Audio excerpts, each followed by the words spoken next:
Dushemu. Atas nama Bapa dan Putra dan Roh Kudus, amin. Shalom Aleichem bersama Mesiah. Selamat bertemu kembali saudara dengan saya, Archimandrit Romo Daniel Biantoro, Ketua Umum dan Pendiri dari Gereja Ortodoks Indonesia. Kali ini saya akan menjawab pertanyaan dari saudara yang telah dikirimkan kepada saya.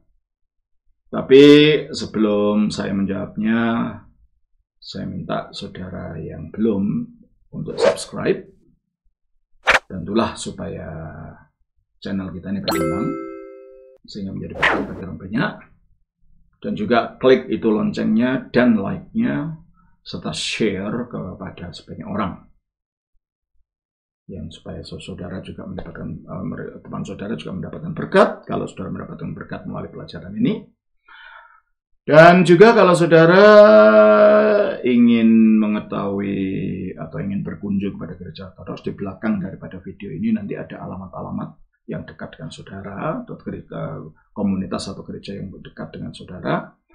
Dan kalau saudara memang betul tempat saudara belum ada gereja ortodoks dan saudara ingin menjadi perintis atau untuk ada cabangnya di sana, saudara bisa menelpon Romo Yakobus yang nomor teleponnya ada di bawah video ini.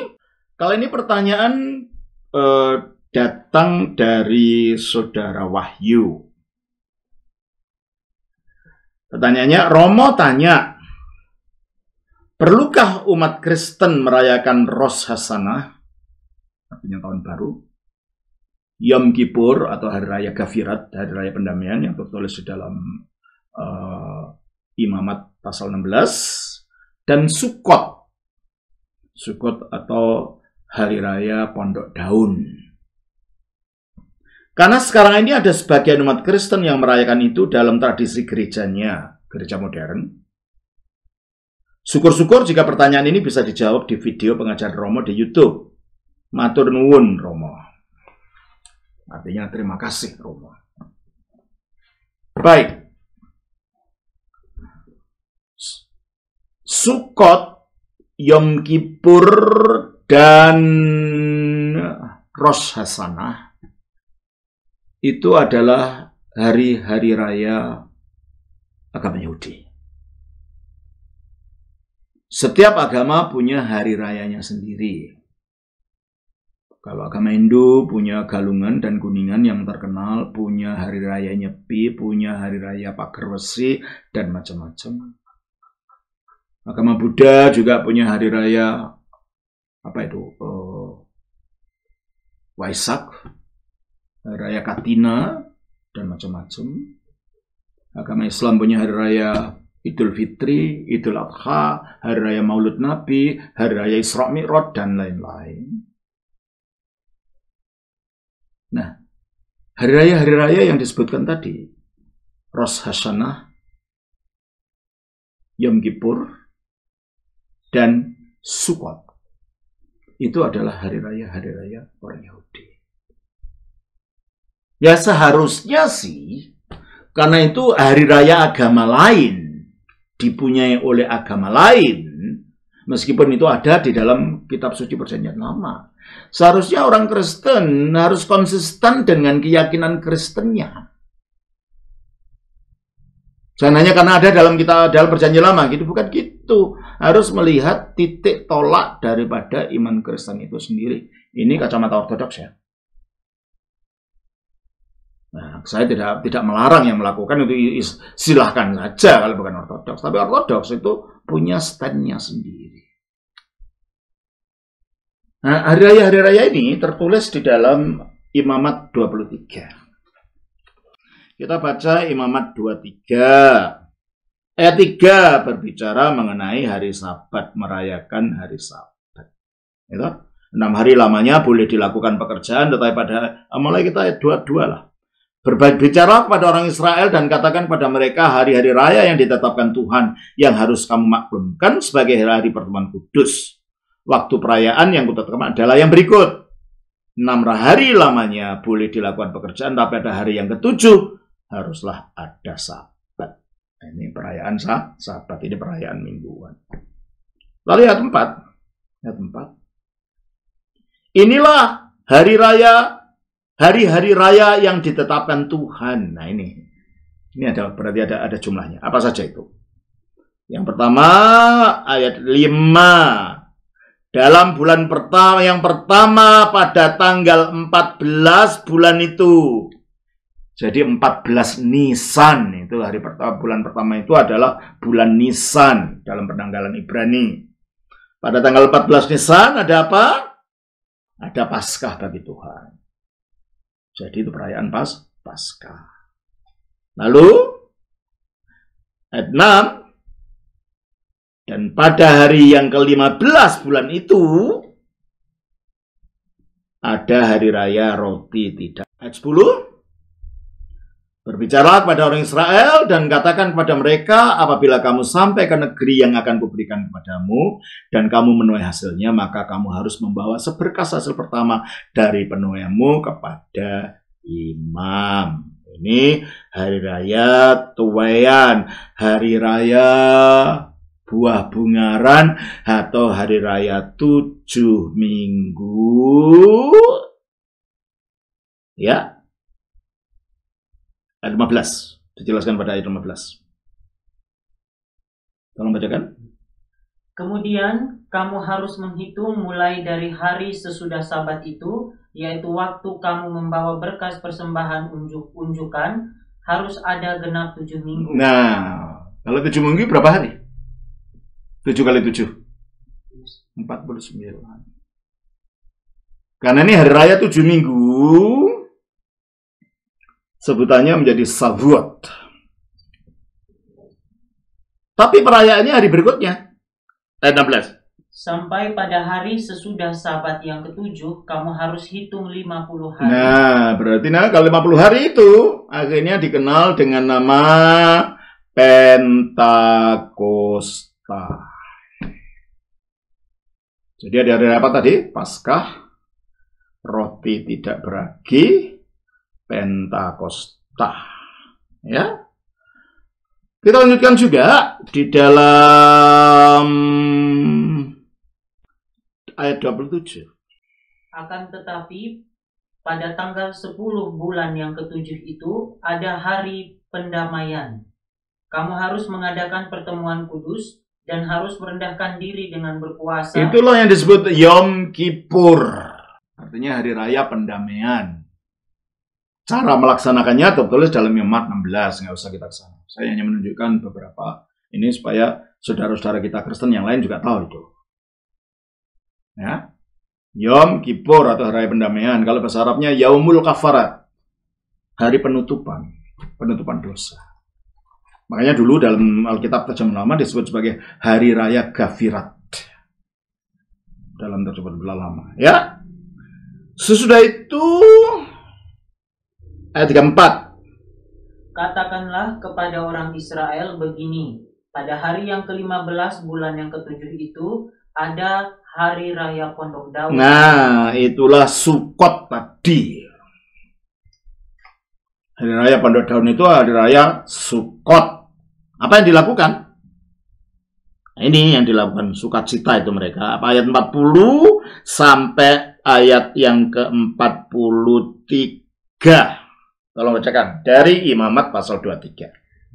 Pada hari yang pertama, kamu harus mengambil buah-buah dari pohon-pohon yang elok, pelepah-pelepah pohon-pohon korma, ranting-ranting dari pohon-pohon yang rimbun, dan dari pohon-pohon gandarusa, dan kamu harus bersukaria di hadapan Tuhan, Allahmu, 7 hari lamanya. Terus? Kamu harus merayakannya sebagai perayaan bagi Tuhan 7 hari lamanya dalam setahun. Itulah suatu ketetapan untuk selama-lamanya bagimu turun-temurun. Dalam bulan yang ke-7, kamu harus merayakannya. Di dalam pondok-pondok daun, kamu harus tinggal 7 hari lamanya. Orang Yahudi sampai sekarang menggunakan di rumahnya bikin pondok-pondokan terbuat dari dari pohon-pohonan selama 7 hari mereka tinggal dalam pondok itu, maka disebut hari raya Pondok Daun atau Sukot. Jelas ya ini? Dan perintah ini diberikan bukan untuk orang Kristen. Perintah ini diberikan oleh Nabi Musa kepada orang Israel yang terkait dengan sejarahnya Israel. Coba ayat yang 42-43 teruskan. Setiap orang asli di 42-43. Di dalam pondok-pondok daun kamu harus tinggal 7 hari lamanya. Setiap orang asli di Israel haruslah tinggal di dalam pondok-pondok daun, supaya diketahui oleh keturunanmu bahwa aku telah menyuruh orang Israel tinggal di dalam pondok-pondok selama aku menuntun mereka sesudah keluar dari tanah Jadi hari raya Pondok Daun itu memperingati perjalanan Israel selama 40 tahun di padang belantara. Nggak ada kaitannya dengan peristiwa kekristenan.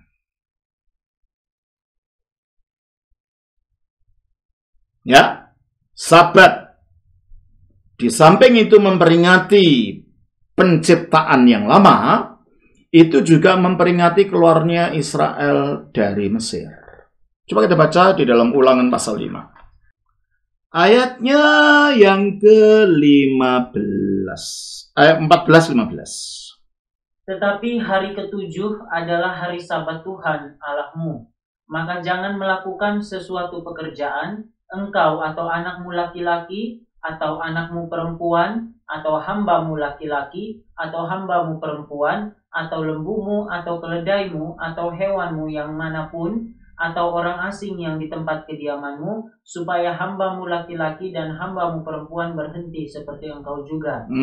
Sebab haruslah kau ingat bahwa engkau pun dahulu budak di tanah Mesir, dan engkau dibawa keluar dari sana oleh Tuhan Allahmu dengan tangan yang kuat dan lengan yang teracung. Itulah sebabnya Tuhan Allahmu memerintahkan engkau merayakan hari Sabat. Jadi di dalam ayat ini hari Sabat memperingati apa? Keluarnya Israel dari Mesir, dan kita tidak ikut dalam sejarah itu. Terbentuknya gereja berbeda dengan terbentuknya Israel.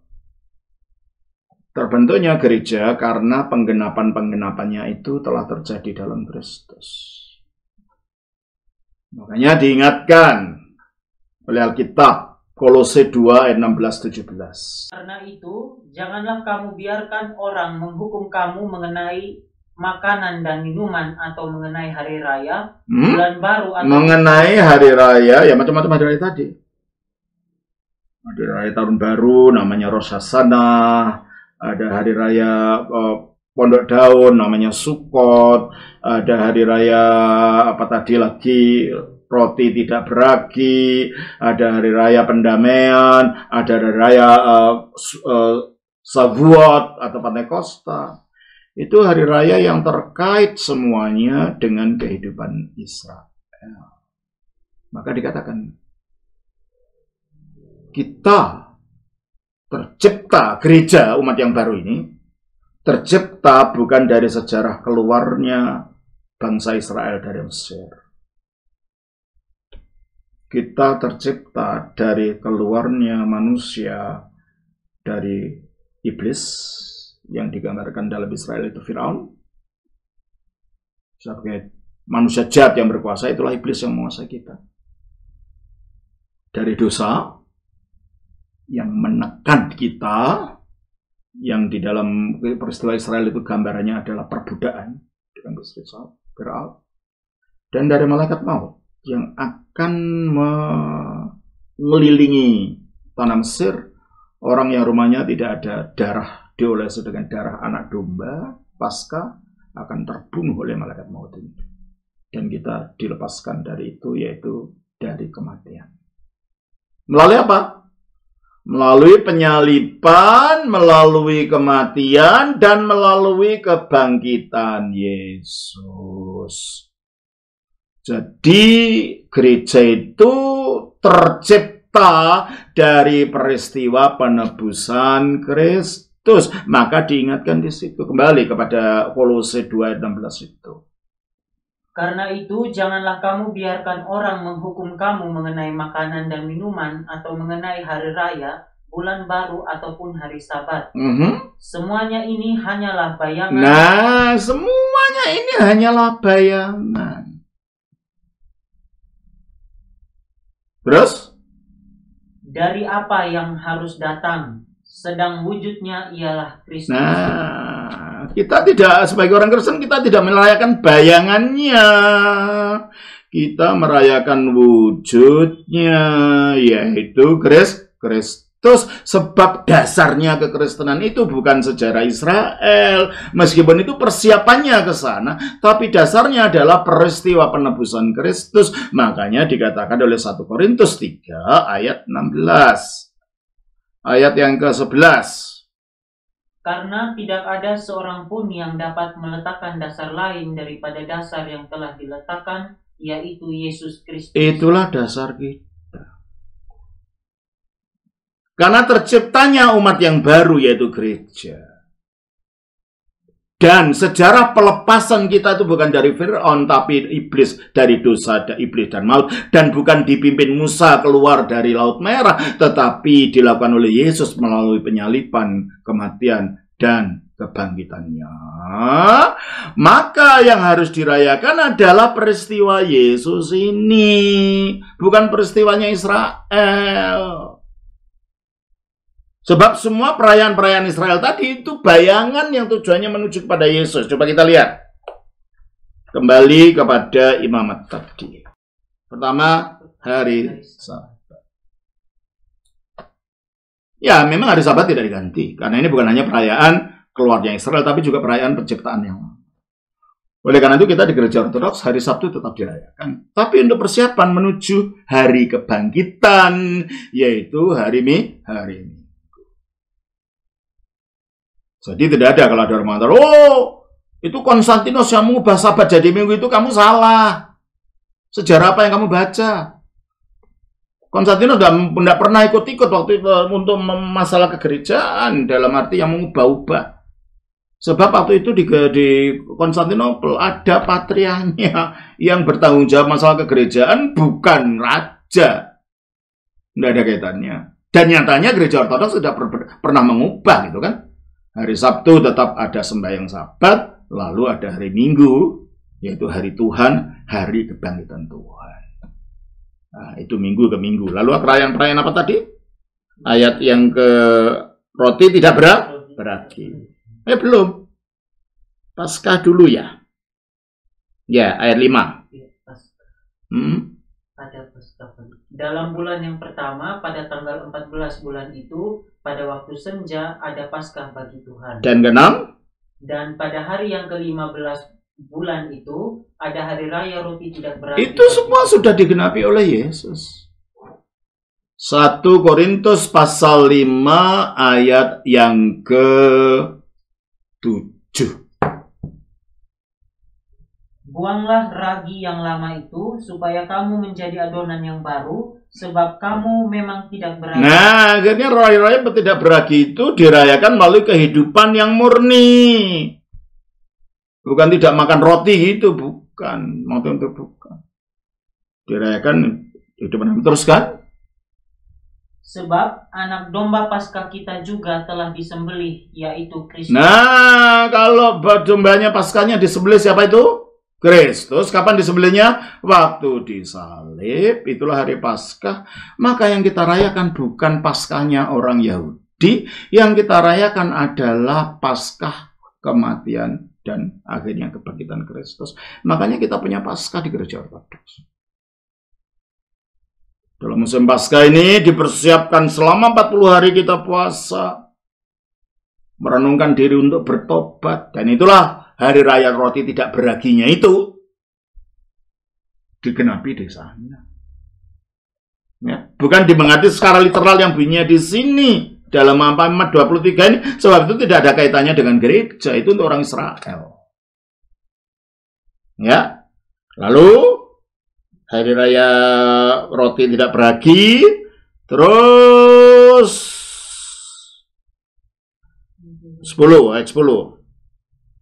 Berbicaralah kepada orang Israel dan katakan kepada mereka, apabila kamu sampai ke negeri yang akan kuberikan kepadamu dan kamu menuai hasilnya, maka kamu harus membawa seberkas hasil pertama dari penuaian. Jadi ini adalah hari raya persembahan tuaian yang pertama, yang kita baca lagi dalam ayat 15 sampai dengan ayat yang ke-16. Kemudian kamu harus menghitung mulai dari hari sesudah Sabat itu, yaitu waktu kamu membawa berkas persembahan unjukan, harus ada genap 7 minggu. Ini hari raya 7 minggu, terus sampai pada hari sesudah Sabat yang ke-7, kamu harus hitung 50 hari. Itulah 50 hari, itulah hari raya Pentakosta. Jadi dari hari raya buah pertama, panenan pertama, lalu disebut juga hari raya buah bungaran, disebut juga sebagai hari raya 7 minggu atau Pentakosta. Itu hari raya panen. Itu pun sudah digenapi. Dengan perkembangan, akhirnya para rabi Yahudi menghayati hari raya 7 minggu ini sebagai hari raya turunnya Taurat.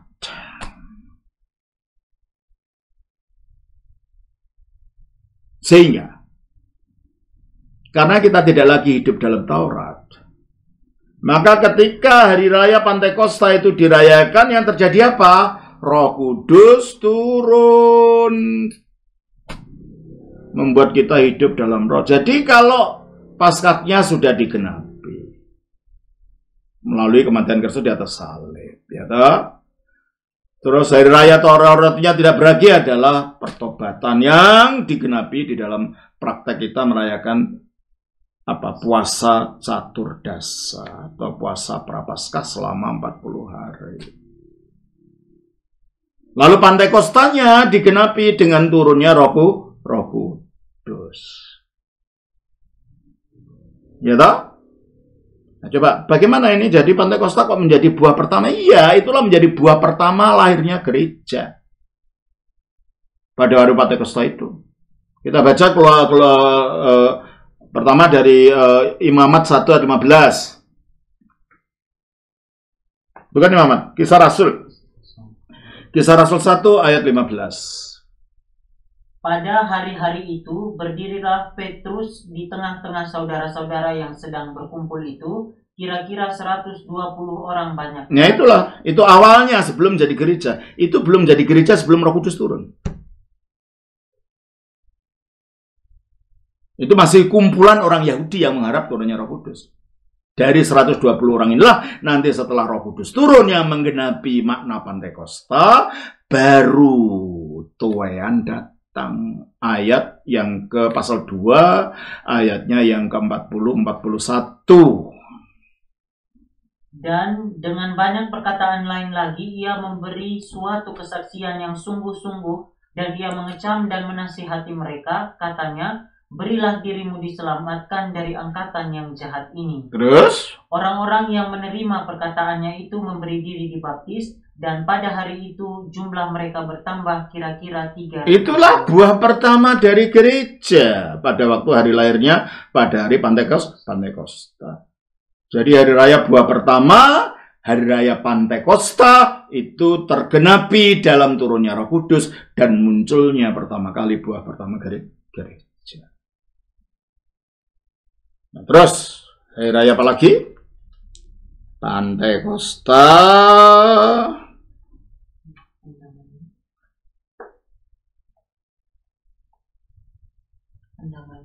Hari raya pendamaian. Kapan kita damaikan dengan Allah? Kolose pasal yang ke-1 ayat yang ke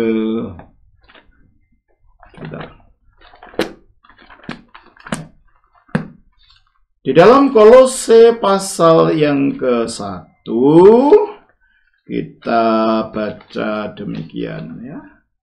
Kolose pasal 1 ayatnya yang ke-20. 21. Dan oleh dialah ia memperdamaikan segala sesuatu dengan dirinya, baik yang ada di bumi maupun yang ada di sorga, sesudah ia mengadakan pendamaian oleh darah salib Kristus. Juga kamu yang dahulu hidup jauh dari Allah dan yang memusuhinya dalam hati dan pikiran seperti yang nyata dari perbuatanmu yang jahat, sekarang diperdamaikannya di dalam tubuh jasmani Kristus oleh kematiannya, untuk menempatkan kamu kudus dan tak bercela dan tak bercacat di hadapannya. Nah, inilah hari pendamaian itu dirayakan dalam peristiwa Jumat Agung. Karena kita bukan didamaikan melalui darahnya domba lagi di bait Allah, tetapi oleh tubuh Kristus yang disalibkan ada damai dengan Allah. Maka hari raya pendamaian adalah perayaan kita didamaikan melalui kematian Kristus di atas salib. Itulah Jumat Agung. Nah, dalam penggenapannya Jumat Agung atau hari raya pendamaian bersamaan dengan hari raya Paskah. Karena pada saat itu Paskah kita telah disembelih. Dan hari raya roti tidak beragi dirayakan dalam bentuk puasa caturdas.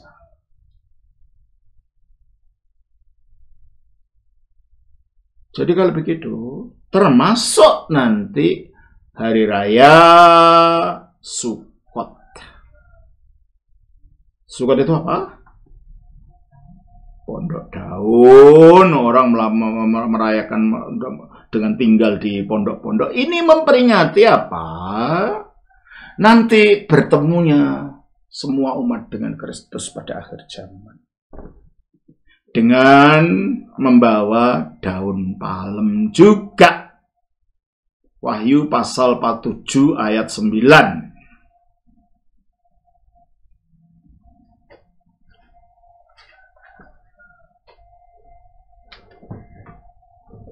Kemudian daripada itu aku melihat sesungguhnya suatu kumpulan besar orang banyak yang tidak dapat terhitung banyaknya dari segala bangsa dan suku dan kaum dan bahasa berdiri di hadapan tahta dan di hadapan anak domba, memakai jubah putih dan memegang daun-daun palem. Memegang daun-daun palem nantinya.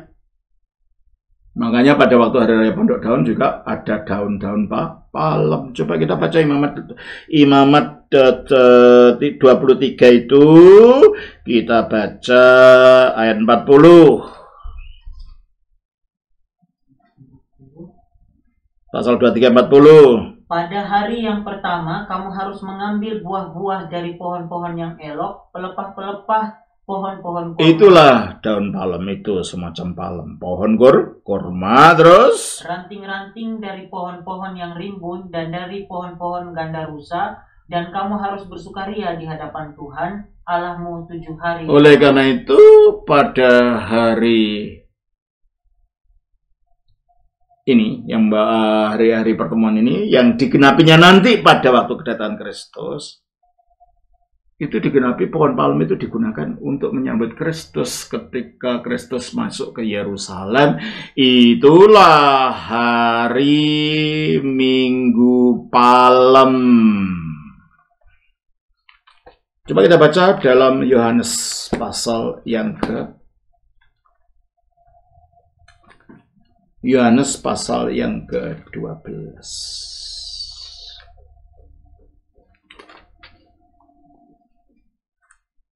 Atau Yohanes 11.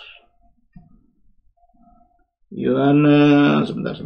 Romo lihat dulu ayatnya. Pasal 12. Kita baca ayat 12-13. Keesokan harinya, ketika orang banyak yang datang merayakan pesta mendengar bahwa Yesus sedang di tengah jalan menuju Yerusalem, mereka mengambil daun-daun palem dan pergi menyongsong dia sambil berseru, terus, Hosana, diberkatilah dia yang datang dalam nama Tuhan. Nah, inilah penggenapannya nanti. Di situ Yesus masuk ke Yerusalem, dilulukan sebagai raja.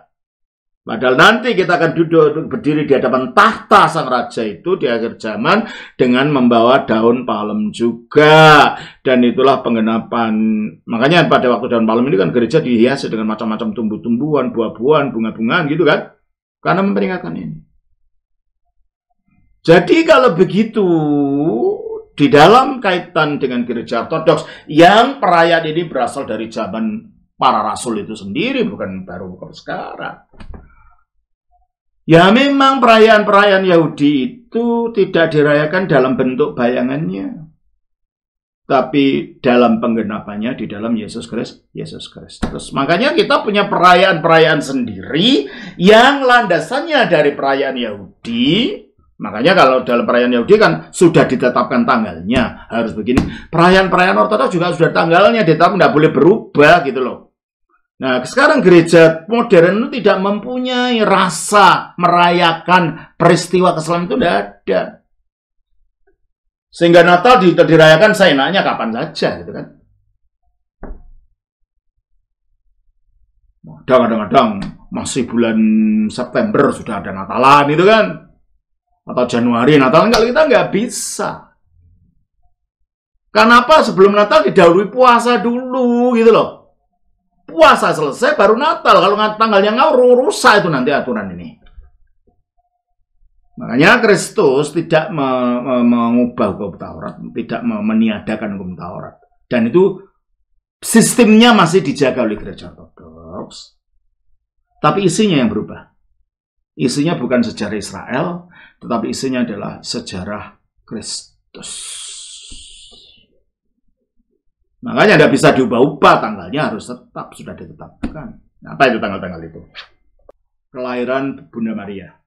Itu tanggal 8 September untuk tanggalan Purba, yaitu tanggalan Julian. Dan tanggal 21 September untuk tanggalan baru atau tanggalan Gregorian. Nah, kalau sejarahnya sejarah Kristus, ya Kristus lahir dari Maria, maka kelahiran Maria ini menjadi awal daripada sejarahnya Kristus.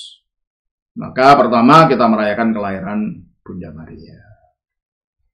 Nah, karena Kristus itu mempunyai makna bagi kita karena penyalibannya, maka yang kedua, tanggal 14 September, penanggalan lama atau tanggal 27, penanggalan baru atau tanggal 27, itu kita merayakan pengangkatan salib. Ya. Nah, Bunda Maria kan lahir jadi besar. Nah, kita tanggal 20 November atau tanggal 4 Desember kita merayakan penyerahan Bunda Maria ke Bait Allah. Baru yang keempat, Natal. Itu kelahiran Yesus.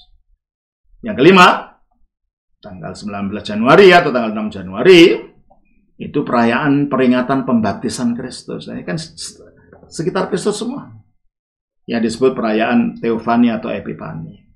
Keenam, perayaan penyerahan Kristus di Bait Allah dan bertemu dengan Simeon yang tua itu, namanya Hari Raya Ipapandi. Itu tanggal 2 Februari atau tanggal 15 Februari. Ya. Terus, ketujuh, perayaan pemberitaan malaikat Gabriel kepada Theotokos, karena dia disesuaikan dengan tanggalnya, maka peristiwa pemberitaan Gabriel datang kepada Maria dirayakan kemudian tanggal 25 Maret atau 7 April. Dan akhirnya yang ke-8 itu perayaan diubah muliakannya Tuhan Yesus Kristus. Lalu yang 9, perayaan kematian Bunda Maria tanggal 15 Agustus atau 28 Agustus. Dan perayaan besar yaitu Paskah yang dimulai dengan Catur Dasa, lalu Minggu Palem, Senin Kudus, Selasa Kudus, Rebu Kudus, ya, sampai akhirnya Jumat Agung Yesus disalibkan, dan akhirnya sampai Minggu Paskah Yesus bangkit. Itu dirayakan secara tersendiri karena ini perayaan yang terbesar, sebagaimana Hari Raya Pendamaian dalam Perjanjian Lama dirayakan secara tersendiri. Saat sekali setahun. Nah di sini, jadi secara sistem apa yang dilakukan dalam Taurat itu tetap dipelihara, hanya isinya berubah. Bukan sejarah Israel, Karena kita bukan bagian dari bangsa Israel, tetapi gereja yang lahirnya dari Kristus. Maka yang dirayakan adalah hari peristiwa yang terkait dengan Kristus dan sejarah sekitar hidupnya. Lalu ada apa? Karena Paskah itu tanggalnya sudah menetap. Jadi tidak bisa diubah-ubah. Maka hari raya yang terkait dengan Paskah, umpamanya Minggu Palem. Ya, Minggu Palem itu kan seminggu sebelum Paskah. Ya, Minggu Palem. Minggu pertama dari Paskah itu. Masa pekan sengsara Kristus. Nah, ketika Minggu Palem ini dirayakan seminggu sebelum Paskah. Ya, tergantung tanggal Paskahnya. Paskahnya gereja Ortodoks tidak jatuh pada tanggal yang sama dengan gereja Barat. Hanya 2 tahun sekali jatuh pada tanggal yang sama. Kalau Protestan dan Katolik sama karena sama-sama menggunakan tanggalan Gregorian. Kita tidak. Gregorian. Kita menggunakan tanggalan Julian tadi. Apalagi kenaikan Tuhan Yesus Kristus. Ya, itu kan terjadi berapa hari sudah Paskah? 40 hari sudah Paskah. Ya. Terus hari raya Pentakosta 10 hari sesudah kenaikan Tuhan Yesus. Maka 3 perayaan ini, Pentakosta, kenaikan Tuhan Yesus, Minggu Palem, itu tergantung tanggal Paskahnya kapan. Makanya disebut sebagai perayaan tanggal berubah-ubah. Jadi perayaan gereja Ortodoks bukan merayakan peristiwanya orang Israel. Perayaan gereja Ortodoks merayakan peristiwa Yesus, sebab gereja terjadi karena Yesus. Jadi kalau dipertanyakan tadi, apakah orang Kristen harus merayakan itu? Loh, memang kamu itu bagian orang Yahudi, bagian Israel, atau kamu orang Kristen? Kalau orang Kristen harus titik pijanya Kristus, tidak ada dasar yang lain. Yang dirayakan juga harus Kristus. Itulah posisinya gereja Ortodoks. Lagi pula, perayaan-perayaan yang ada dalam imamat itu terkait dengan Bait Allah. Karena ada 3 yang harus dirayakan di Bait Allah. Coba kita baca Keluaran pasal yang ke-23. Ayatnya yang ke-14 sampai dengan ayat yang ke-17. 3 kali setahun haruslah engkau mengadakan perayaan bagiku. Hari raya roti tidak beragi. Ya, 1. Haruslah kau pelihara. 7 hari lamanya engkau harus makan roti yang tidak beragi, seperti yang telah kuperintahkan kepadamu. Pada waktu yang ditetapkan dalam bulan Abib. Ya, pada waktu yang ditetapkan. Makanya dalam gereja Ortodoks itu waktunya ditetapkan. Tidak bisa merayakan Natal bulan apa gitu ya. Harus tanggal sesuai dengan ketetapan tanggalnya. Ya, terus? Sebab dalam bulan itulah engkau keluar dari Mesir. Tetapi janganlah orang menghadap ke hadiratku dengan tangan hampa. Nah. Kau peliharalah juga hari raya menuai. Hari apa itu? Hari raya menuai itu? Pentakosta. Hari raya buah bungaran, hari raya menuai, atau hari raya 7 minggu. Makanya pada waktu hari Pentakosta, kenapa ada orang berkumpul di Yerusalem? Karena mereka sedang mengadakan perayaan. Sesuai dengan perintah ini. Terus? Yakni menuai buah bungaran dari hasil usahamu menabur di ladang. Demikian juga hari raya pengumpulan hasil pada akhir tahun, apabila engkau mengumpulkan hasil usahamu dari ladang. Raya apa ini? Sukot. Berkumpul di sana. Jadi, teruskan? 3 kali setahun semua orangmu yang laki-laki harus menghadap ke hadirat Tuhanmu, Tuhan. Di mana maksudnya? Menghadap ke mana? Ke Yerusalem, ke Bait Allah, gitu loh. Jadi kalau gitu, hari raya Sukkot, hari raya Pentakosta, hari raya roti tidak beragi itu kaitannya dengan Bait Allah. Bait Allah ada imamnya, berarti perayaan-perayaan itu tergantung atau terkait dengan keimaman yang ada, keimaman Harun. Keimaman kita siapa? Harun atau bukan? Melkisedek. Keimaman Kristus bukan keimaman Harun, tapi Melkisedek. Dan Ibrani 7 ayat 12 mengatakan, sebab jikalau imamat berubah, dengan sendirinya akan berubah pula hukum Taurat. Nah, jikalau imamat berubah dari apa? dari Harun ke Melkisedek, terus jikalau imamat berubah, yaitu dari Harun ke Melkisedek, maka dengan sendirinya akan berubah pula hukum Taurat. Aturan-aturan di Taurat itu tidak lagi berlaku bagi orang Kristen karena imamatnya beda gitu loh. Maka perayaan-perayaan yang terkait dengan imamat dengan Bait Allah itu ya tidak seharusnya dilakukan orang Kristen. Orang Kristen punya perayaan yang sendiri yang ditetapkan pada sejak zaman para rasul gitu loh. Itulah perayaan-perayaan yang kita katakan tadi. Jadi orang-orang yang merayakan hari raya Pondok Daun dan loh itu kan perayaan agama lain. Biarpun ada dalam kitab suci Perjanjian Lama, tapi itu kan agama Yahudi. Apa bedanya kalau gitu kita merayakan umpamanya Idul Adha ke Mekah sana, bolehkah? Nah ini apa? Karena gereja modern itu sudah kehilangan akarnya dengan gereja purba yang memelihara perayaan-perayaan ini. Dan padahal mereka mengetahui bahwa keagamaan tanpa perayaan itu gimana. Maka akhirnya dicomot saja dari perjanjian. Tanpa melihat maknanya, tanpa melihat dasarnya.